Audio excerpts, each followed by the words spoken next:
Stephen Kenneth Bunnell II, aka Destiny, is a 34-year-old political streamer and was an early pioneer of professional live streaming as it exists today. He aims to stream 10 hours per day, 7 days a week. Thousands of viewers congregate for the duration of every stream.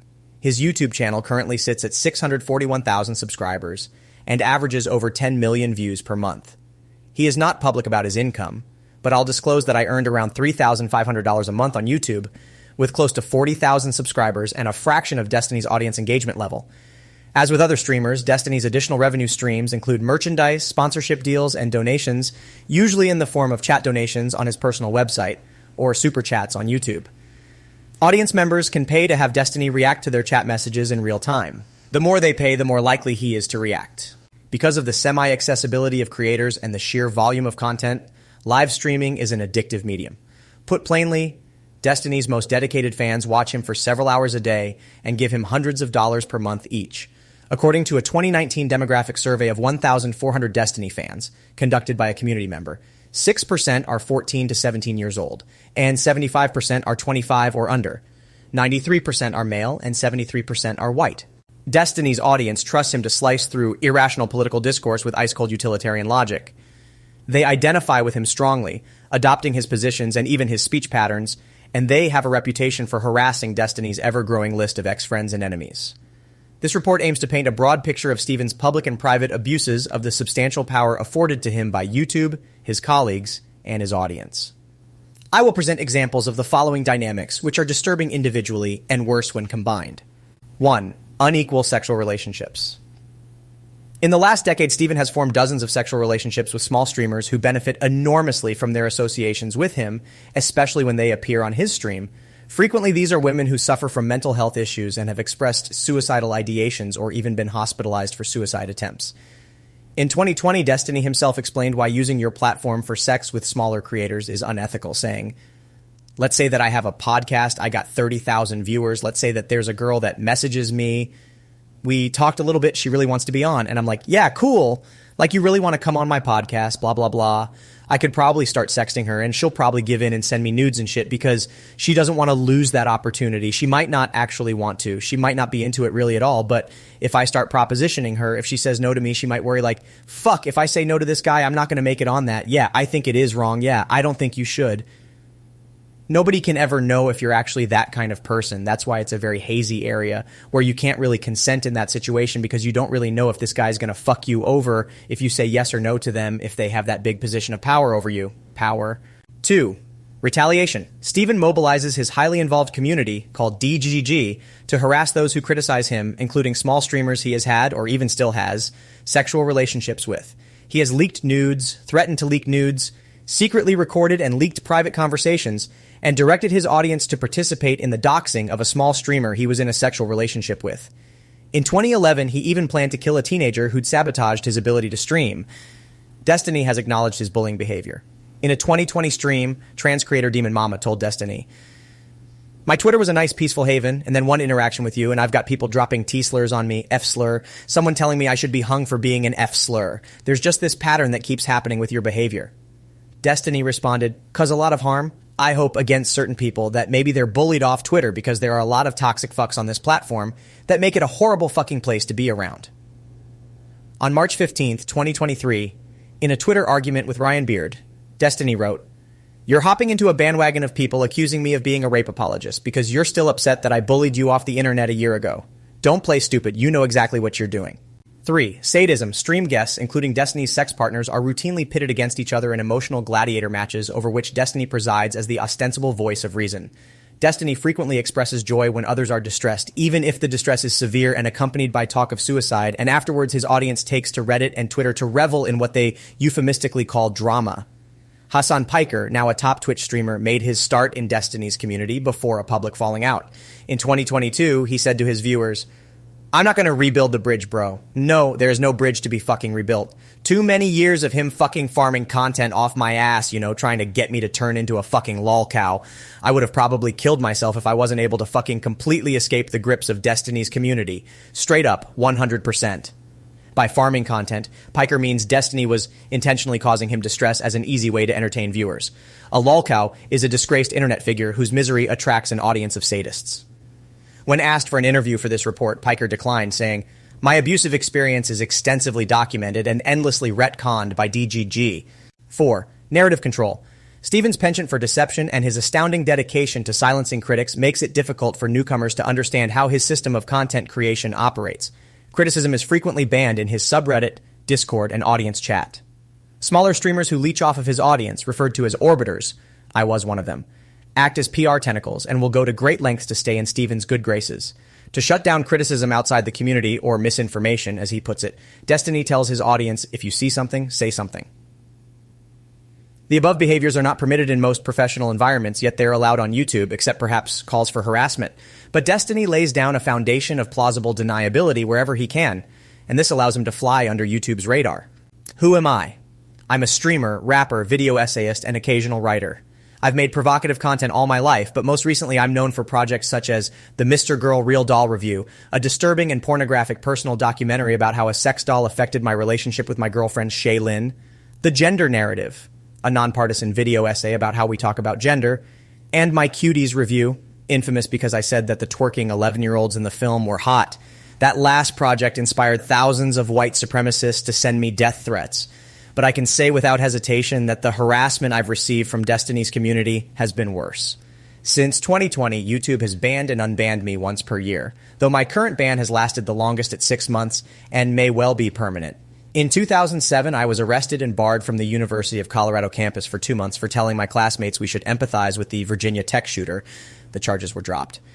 I even got suspended in high school 4 times for my satirical newsletter. The suspensions were overturned retroactively. I have a way of getting in trouble without breaking the rules. Throughout my life, my family, friends, and fans have consistently said, "Oh, Max." 3 months into my relationship with Shay Lynn, by which time I'd already freaked out everyone she knew, a childhood buddy of mine told her, "It's a mistake to assume he enjoys it. He doesn't." In my YouTube videos and streams, I've tried to be as honest as possible, especially about myself, which caused an amusing culture clash when I entered Destiny's sphere just before Christmas in 2021. During the 11 months I spent working with Destiny and his orbiters, their posturing came to take on a darker meaning to me.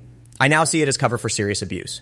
Destiny and his fans have criticized me for making myself out to be some grotesque hybrid of victim and journalist over the 4 months I spent writing this report. I'm sure it was jarring to watch me go from professing my brotherly love for Destiny to calling him my emotional abuser, but that's how these things go. I am horrified by the abusive system that I profited from for a year, and if Destiny's fans are correct in saying I am driven by hatred, then it is self-hatred. Summary. The DDoS Kid, a teenager, disrupted Destiny's ability to stream, and Destiny later said he planned to kill the boy and his father, but decided not to because it wasn't worth the risk. Mia Rose. Destiny drunkenly groped a woman on stream. They had a sexual relationship at the time, but both have acknowledged the incident as an assault. Blue T. After Destiny leaked a woman's nudes to his friends, she tweeted out photos of his genitals from his Twitter account. Destiny considered trying to get her dropped from her scholarship. Melina. Destiny's wife. They met when she was a 20-year-old fan and he was 30. They have both characterized Destiny's treatment of her as psychologically abusive, and Melina has said it makes her feel suicidal. Bob 7. Melina's confidant and sexting partner for a year. When Bob told Melina and a mutual friend of Destiny's he thought Destiny was manipulative, Destiny made false harassment allegations against him on behalf of a few women. When the women didn't support the smear campaign, Destiny smeared them as well. Anna. Destiny had sex with a small streamer who became attached to him. When she criticized his lifestyle, he called her an insane stalker, which only provoked her to criticize him further. At the same time that Destiny convinced his fans and orbiters that Anna's abuse claims should be ignored for her own good, he was sexting her. At one point, Destiny threatened to leak Anna's nudes if she leaked his sexts. He also directed his fans to participate in harassing and doxing Anna in retaliation for her abuse claims. Sam. Destiny supported a mayoral candidate in Omaha who fired him when Destiny's reputation attracted negative press coverage. Sam was a local college-aged resident who criticized him. After a battle of harsh and vulgar words, Destiny emailed Sam's employer to try to get him fired. Darius. Melina, a former sex partner of Darius, asked him to move to Austin with her after Destiny cheated on her. They had a falling out, and Darius was suicidal. Destiny presided over a live-streamed fight between the two and viciously mocked Darius. Merrick, a former sex partner of Destiny's. He publicly mocked her suicide attempt 3 weeks after it happened. Denims and Little Fox. 2 young female streamers, both in sexual relationships with Destiny. After Destiny and Melina withdrew an invitation to host the two in their apartment, Destiny smeared Denims as a liar on stream because he was afraid one of them might make a false sexual misconduct allegation against him, White Nervosa, a small trans streamer whom Destiny flirted with while boosting her career, likely not knowing she was trans. Around the time she started appearing on camera, Destiny lost interest and stopped growing her stream. Vaush, first a fan, then an orbiter, and then a competitor. Destiny pounced on the opportunity to humiliate and sabotage Vaush when he was accused of sexual harassment. Destiny later cut ties with Vaush because his partner and friend campaigned for Destiny's deplatforming after Destiny made a call for violence against BLM rioters. Assorted stories. Lav, a 24-year-old who became sexually involved with Destiny as he encouraged her to start streaming and helped her grow her stream. Destiny set her up to be routinely humiliated and harassed by his community to the point of feeling suicidal. When she spoke out about it, he and his orbiters launched a misogynistic harassment campaign against her, me and Destiny's platforming of Nick Fuentes. I became Destiny's friend and orbiter, and slowly realized he was intentionally creating situations where I would be hurt or humiliated. When Destiny became friendly with far-right extremist Nick Fuentes, I confronted him. Destiny banned me from his subreddit, Fuentes' followers got me banned from YouTube, and I cut ties with Destiny. The DDoS Kid.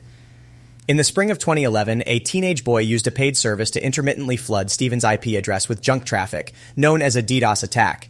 He'd launched the attacks during Steven's streams, breaking his internet connection and making it impossible for him to work. The teen, named Jacob, eventually contacted Steven over Skype so he could gloat. This gave Steven and his fans enough information to track down Jacob's address and phone number.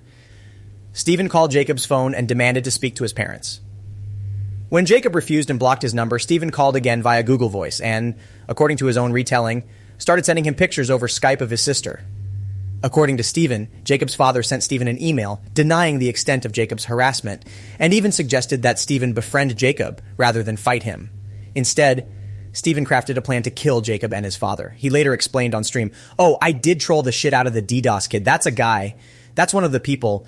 Legitimately, like, I was so, it's actually kind of scary how close I was to getting people together to go down to his house and kill him and his family. Or it would have been just him and his father, because I didn't know anything about dude. That was some of the most fucked up shit in my entire life. I was so fucking close to doing it. But I was making so much money on Twitch, and I don't know if my son was involved. And yeah, but for whatever reason, I decided that the current life I had wasn't worth the risk of, oh my God, I was so close. I had his fucking address. I had streets mapped out, and I had Eve. You have no fucking idea. That's when I first started to get an interest in owning a weapon. I got a permit to own a gun and everything." Ultimately, Steven found a way to defend against the DDoS attacks and went on to write a widely referenced protection guide. In August 2017, responding to a video criticizing his earlier remarks about the incident, Destiny said, "His dad emailed me back after I told him that I knew his son was doing it."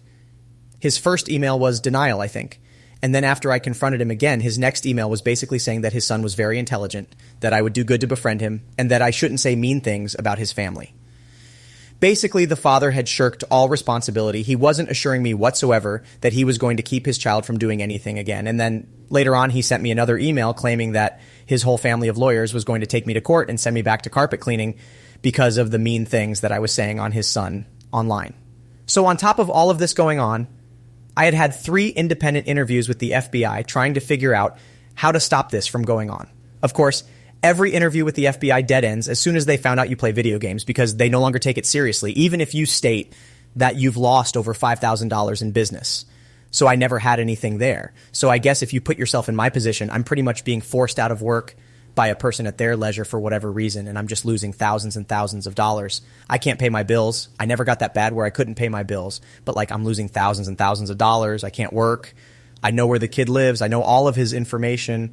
I've contacted his parent, and his dad won't do anything to stop him. So yeah, I got pretty fucking irritated. I don't know if like this is comparable to like rape or some other type of like aggravated assault, but not even, because at least in those cases you can go and find somebody to help you.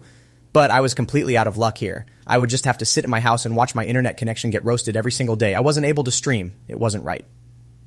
So I don't know if any of this ends up working out as a justification for killing somebody and their family. Probably not. I do get a little bit extreme on my stream sometimes, and I do exaggerate things. But I mean, for the most part, I'll take credit for what I say. I'm not going to sit here and say that like, oh, I never even thought about it or whatever, because that would be a lie. I was very, very fucking frustrated with this kid, and I had exhausted every single legal option. Is that a justification for killing somebody? Probably not. It's probably not a good reason to do it. In December 2017, Steven said of the controversy, "Yeah, the kid I wanted to kill, I still stand by that. Fuck that dude and his family." Speaking to two streamers named Mr. Medicure and Andy Worski, Steven said the FBI had refused to help and that a lawsuit would have been too expensive. Destiny. So I was basically completely out of options. So pretty much at this point in my life, my Medicure, so you went with the next option, murder. Steven, well, I'm curious, so I'll spin it to you. What would you do at this point? Would you just quit your whole career and go do something else? And just to be clear, I don't think I was legitimately planning to murder him. I was just incredibly fucking frustrated. Worski, you keep saying you were, though. Medicure, you've got a streamer who's admitting that he tracked down information on a minor to find out where he lives. That streamer owns a gun, and he's shown that gun multiple times on stream. He's made numerous statements that he had a plan to follow or kill this child, and that he isn't remorseful about it. My question is, how the fuck did the FBI not come to talk to you about that rather than the kid bombing your stream? Steven, I don't know, my dude. On March 12th, 2023, Destiny again argued that lethal force against the DDoS kid would have been justified during a debate about Islam with a streamer named Karantos. Karantos, aren't you the same man that wanted to kill somebody for DDoSing you a few years ago? I wouldn't say that it's an insane line that is impossible. Of course, if you don't consider yourself normal, then ignore everything that I'm saying. Destiny, am I the same man who wanted to kill somebody who was cutting away all of my income? Who I had no recourse through the FBI or the police when I had a child support and a house to care for, and a guy was basically slashing my tires every single day when I was trying to go into work? Yeah, I was getting pretty desperate in that situation, correct? You're trying to prove a point. Karantos. Okay, so let me get somewhere. So you are comfortable with not only violence, but killing somebody, even though they didn't hurt you physically, or they didn't do anything to you other than cut your source of income, you are 100% comfortable with killing somebody. Destiny. Yeah, I guess if somebody was cutting your source of income every day that you used to support your family, then yeah, I probably would. Yeah, go for it. If you came outside every single day and some guy was slashing your tires and he wouldn't stop and you call the police and nobody wanted to do anything despite having proof for it, and you're like, well, fuck, I'm going to have to attack this dude and maybe even kill him. Yeah, sure. Go for it. I think that's okay. Karantos. So you're telling me because you were DDoSed and you weren't able to provide for your family, you would 100% resort and you would justify, you would still stand by it today because Destiny. Yeah, of course. Karantos. So till this day, you stand by it because there's plenty of things that you say you do not stand by that you cringe at because it happened in the past. So is this not one of those things? Destiny. No, this is something I would stand by. Absolutely. This was like an easy. Yeah, of course. When discussing this story, fans of Destiny tend to either agree with his rationalization or they dismiss it as hyperbole. For example, if someone was stealing your stuff, you'd justifiably be angry and have a right to defend yourself from the next time it happened. This kid was burning his money, lighting it up in flames just to mess with him. How would you act? Can you ask yourself this question honestly? Because Destiny exhausted every possible angle. He went to the police, the FBI. He even found the address where they lived and contacted the father, who was a recalcitrant asshole. And nobody gave a shit because nobody gives a shit about some kid making your video game time go away, and that's all anybody saw it as. So yeah, I understand his anger, even empathize with it, up to the point of action, which he clearly did not commit. 2017 YouTube comment, 50 likes. My interpretation is that he was never serious about it, but did think about physically visiting the kid's house to talk to the dad. 2018 Reddit comment, 12 upvotes. It kind of ties into the whole shoot on sight after home invasion thing. He really values personal property and his personal rights. 2018 Reddit comment, 12 upvotes. A Destiny fan created a Reddit poll asking, would Destiny have been justified in killing that kid had he never stopped and there was no other way to make him stop?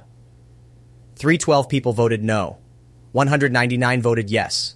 In a 2023 post with 149 comments and 0 upvotes, titled, "Okay, the thing about Destiny planning to kill the kid kinda caught me off guard," the author explicitly asks his fellow fans to help him resolve his cognitive dissonance, writing, I'm making this post to see if anyone can help me think of this in a different way, because that story really soured my opinion of Destiny. Mia Rose. On January 1st, 2012, when Steven was 23, he drunkenly groped the breasts of adult actress and fellow streamer Mia Rose during a live stream. They did have a sexual relationship at the time, and she did voluntarily sit on his lap during the stream, but the groping was unwanted. Steven has consistently acknowledged this incident as a sexual assault, though he tends to joke about it. In 2022, he suggested that he may have been a victim of peer pressure to drink that night. I'm going to be completely honest. That was a stream where everybody in that stream was encouraging me to drink way more than I ever had before. Did I do dumb shit on that stream? Yeah, for sure. And I wish I was a woman so I didn't have any accountability for my actions, though. Mia Rose has occasionally tweeted about the incident, July 4th, 2020. It was years ago, but I chalked it up to Being young, everyone had too much to drink, and I wanted to be around those people to get my name out. I know Destiny is toxic, but I have no issues with him. November 13th, 2022, it happened. I did nothing at the time. It was way before there was any info in my world about what was right and wrong.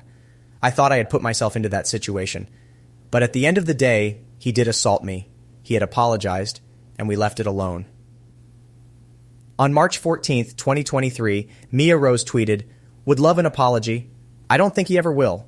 But everyone that was there, hell, even just the stream viewers could see, we didn't make him drink. We were all drinking. And that isn't a pass to grab anyone on live stream. The whole trip was odd. He has apologized on streams and such, indirectly. It's fine. I know he regrets it. Based on their public statements, neither Mia Rose nor Destiny seemed to think this event was a big deal, but I've included it nonetheless for the sake of completeness. Blue T. Blue T was a competitive StarCraft 2 streamer, like Steven. In August 2012, she logged into his Twitter and tweeted out photos of his genitals. She posted the following explanation to Destiny's subreddit. "I'll come out and say this is Blue T. I really have nothing to lose." Long story short, Steven leaked nude pictures of me to his Skype friends. He then joked about how fucking hideous my face is compared to my beautiful body. They joked about how I look like Shrek. I do have a big nose, I guess. Someone who apparently was in the chat room emailed me from a Gmail account consisting of a bunch of random numbers. It had the chat log. When I confronted him about it, he first feigned ignorance. When it became clear he was then just going to ignore me, I snapped. I had his email password from when I used to help schedule his lessons. I changed his email password, which enabled me to change his Twitter and Skype passwords. I have a folder full of dick pics, and because I'm so nice, tried to choose the most flattering to post. My actions resulted from the buildup of many things he's done to me that I don't have time to mention, but his betrayal of my trust was the last straw. I hope you enjoy his penis. TLDR. Don't leak nudes of me because I will steal your Twitter and post pictures of your dick. Steven responded within 11 minutes. Was to two people, not an entire chat room of people, two people that I consider pretty close friends. I never feigned ignorance, just didn't want to get into it right before an MLG. I can't imagine how you can think that people will never, ever, ever talk about anything personal or private amongst their friends. Maybe I'm just stupid, but I can't see myself caring at all if you shared pictures between your close friends, especially given the fact that I'd never see any of them in real life. Glad you think you have a right to every single private conversation I ever have, though. Posting pictures of my dick to 37K people plus cutting me off from access to my email and Twitter is probably reasonable payback for me discussing something personal with two friends. Thanks for the new work location. I wonder what your boss will think of this. Or your dean, for that matter. I wonder if it'd affect your scholarship or financial aid. Within the next several hours, Blue T deleted her Reddit account. Steven dropped out of a tournament he was playing in. The response from Steven's fans was overwhelmingly negative, but he doubled down in another comment. It's not about teaching someone a lesson, it's just punishment. I'm pretty sure what she did was illegal on quite a few levels, and the fact that it's damaging to a business that I use to support my family makes me a little less willing to turn the other cheek. Yeah, I acted pretty scumbaggish and shared her picture with a couple friends, but for her to leak a bunch of shit to 40K people, why on earth wouldn't I share that with her employer and school when she tried to effectively destroy my livelihood? Fans were quick to point out that nude pictures were unlikely to harm his career. You really think you'll take a serious financial hit from this? I imagine you might lose a reasonable number of Twitter followers, but I'd be surprised if this really hurts your stream, even in the short term. Eris Ann, Steven's then-girlfriend, who was not aware he'd been sexting with Blue T, made a supportive public statement asking fans to stop talking about the incident for Steven's sake. A commenter asked her, "How does it feel to come home from a long day of shift work and live with a piece of shit? How does it feel to know that he is cheating on you? He was trying to pick up women at the bar last night." Erison replied, "Languished, forlorn, bereft, desolate. Thank you." Melina. In February 2019, when Steven was 30, he flew to New Zealand to meet two young Swedish fans he'd been speaking to for months. Melina and her boyfriend Max were 20 and 19 years old and in a polyamorous relationship. Max played the role of cameraman for much of the live-streamed trip, looking on awkwardly as Steven made advances on Melina. At one point, Steven left Max in charge of the stream while he and Melina went into the bedroom and shut the door. Max joked that he was being cucked. Vocalizations can be heard in the background after that. Most fans agree they are sex sounds, but Destiny maintains he and Melina were not having sex. This was after Max had admitted on stream that Melina was his only partner, casting doubt on the legitimacy of his poly identification. A user in Steven's subreddit posted, "The polygamy isn't what's off-putting about these streams. What's off-putting is that a 30-year-old man who claims to understand power dynamics flew halfway across the globe to have sex with young women who have obviously developed parasocial relationships with him." 692 upvotes. Melina eventually broke up with Max and moved to the United States to live with Steven. They are in an open relationship and were married in December 2021. Initially boosted by her association with Steven, Melina has become a successful streamer in her own right, focusing on travel, fitness, and showing off her body. Steven has described himself as psychologically abusive in relationships. In January 2021, he said, "I'm a really rough person to be in a relationship with, okay? Anybody that survives a relationship with me for more than like 6 months, okay, props to that person, because they're going through some severe fucking psychological abuse. It's a fucking hard thing to deal with. I'm not joking." Destiny has publicly stated that he has access to Melina's Discord account and is thus privy to her communications with others in the streaming world.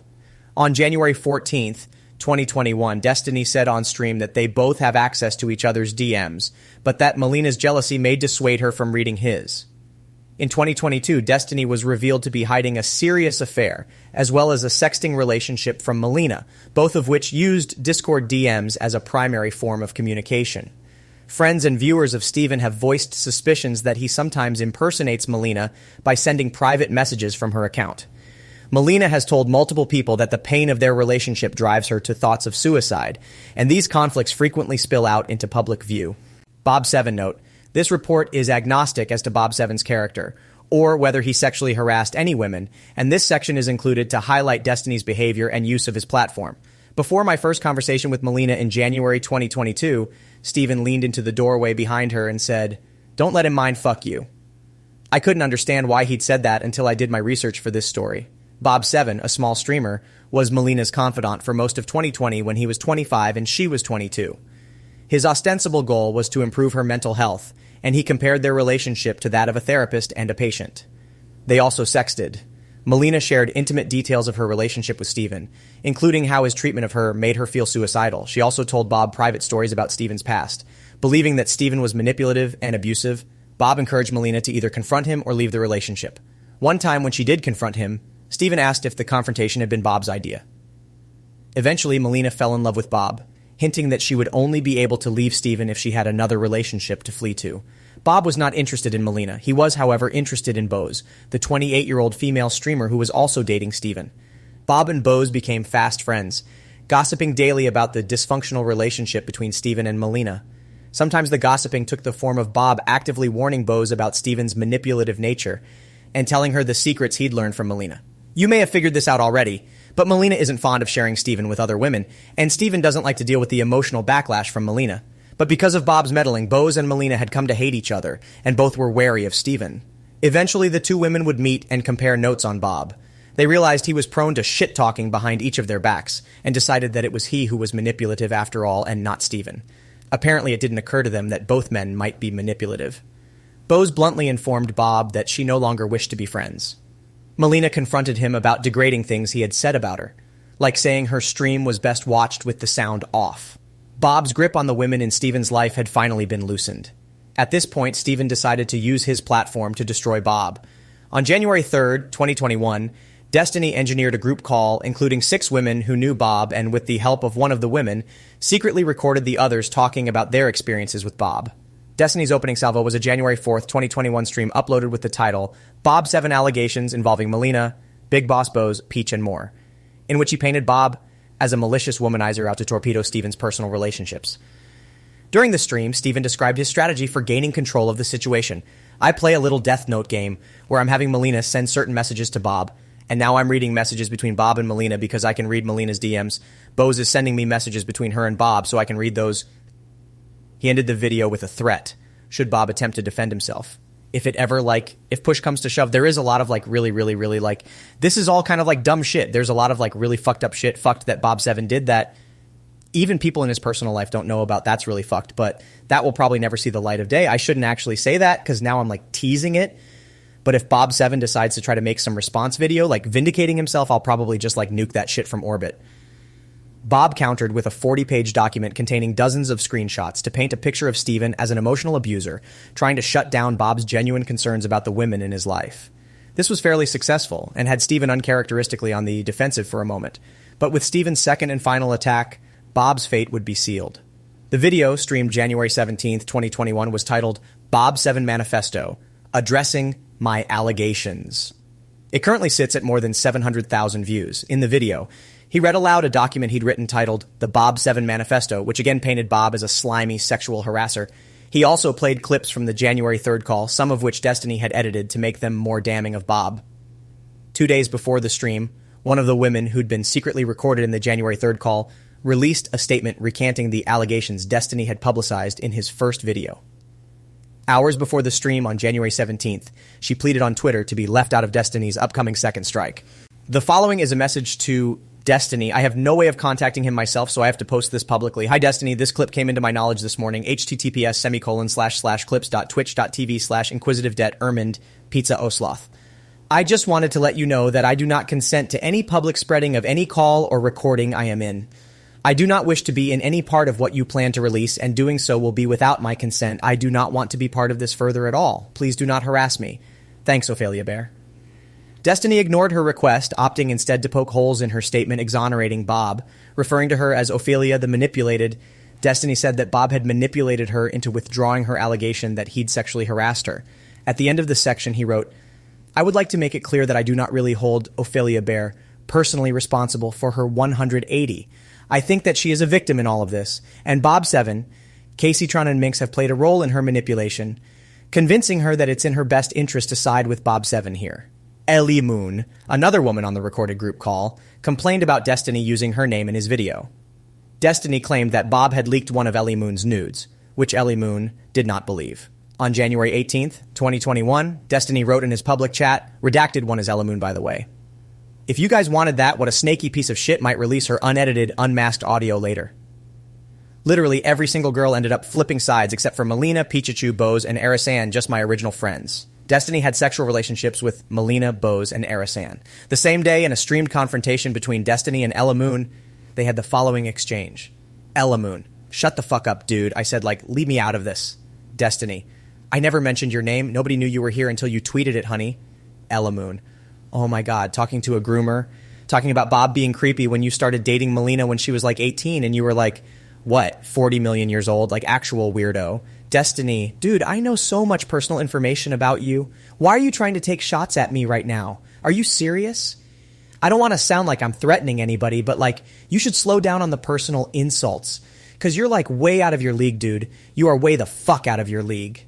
Casey-tron, another female streamer Destiny secretly recorded in a private call, was frustrated that he'd framed her talking about another woman's experience with Bob as her making her own allegation. In response to her public skepticism about the veracity of Destiny's claims, in his Bob 7 Manifesto stream, Destiny had gone on an unconvincing tirade about how she'd betrayed their friendship by having the audacity to put her fucking nose into this.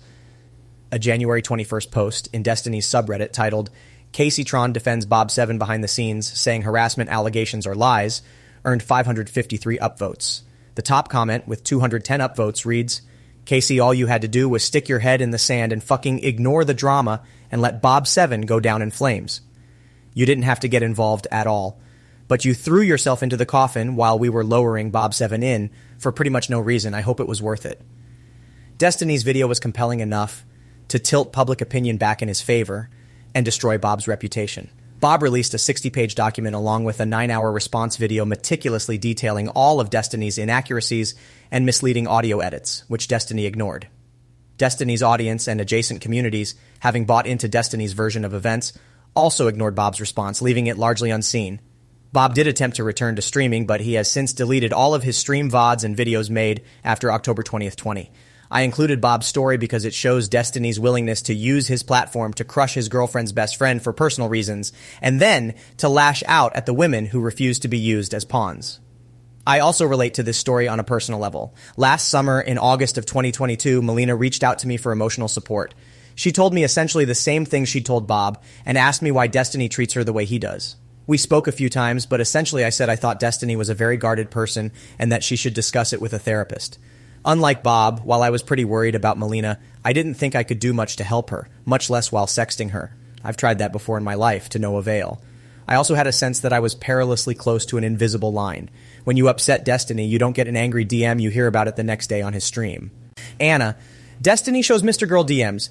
Include part where he says, this is mentally destroying Anna, and laughs, then corrects himself, and when he says he wasn't holding her hostage, But then she says that he currently is in October 20th, 19. Anna was 29 and had no social media following. Before ever meeting Steven, Anna tweeted about how he lacks empathy and probably has a personality disorder. In another streamer's chat, she criticized Steven's repeated casual sex with no interest in an intimate relationship.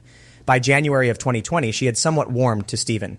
She messaged him on Instagram and introduced herself as a graduate student in psychology. According to Anna, Steven asked if she was familiar with open relationships. Given his open relationship with Melina, Anna took the question to be a sexual overture, to which she was receptive. On May 22nd, 2020, Anna and Steven did their first stream together, a debate about open relationships. With the audience unaware of their sexting, Anna introduced the topic as just some research that I was recently reading about, and presented research indicating that non-monogamy is correlated with predatory personality traits such as narcissism and Machiavellianism.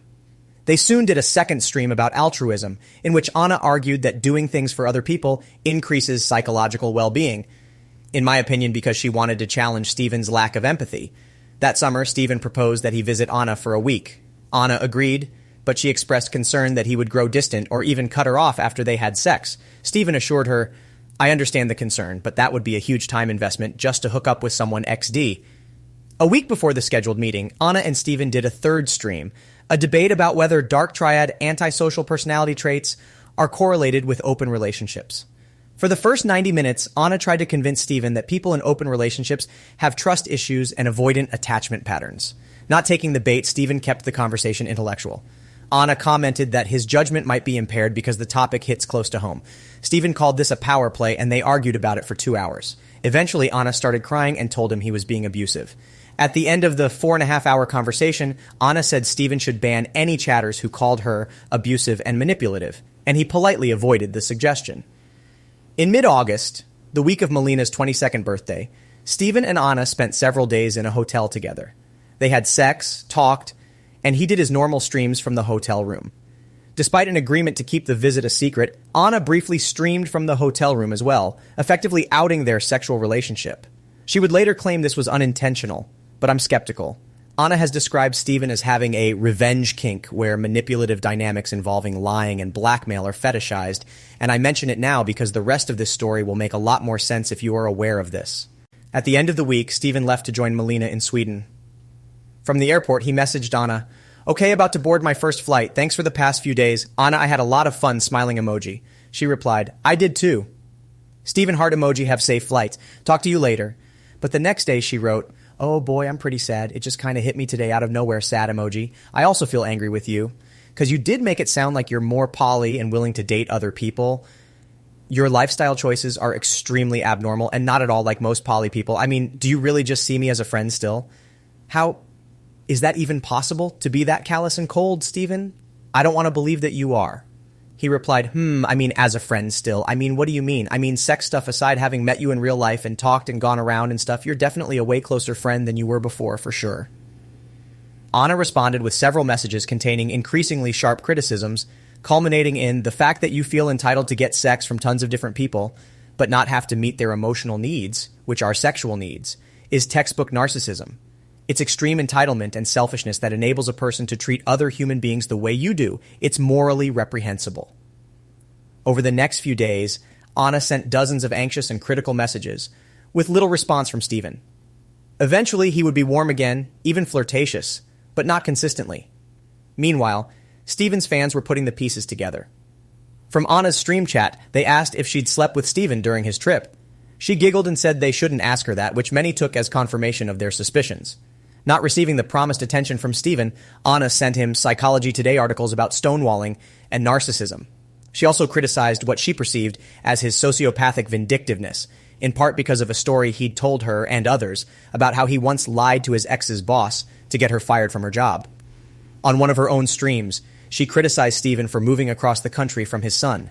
When I spoke to her, she told me she'd innocently mentioned some psychology research about how sons should spend time with their fathers, but the clip was not how she described it at all.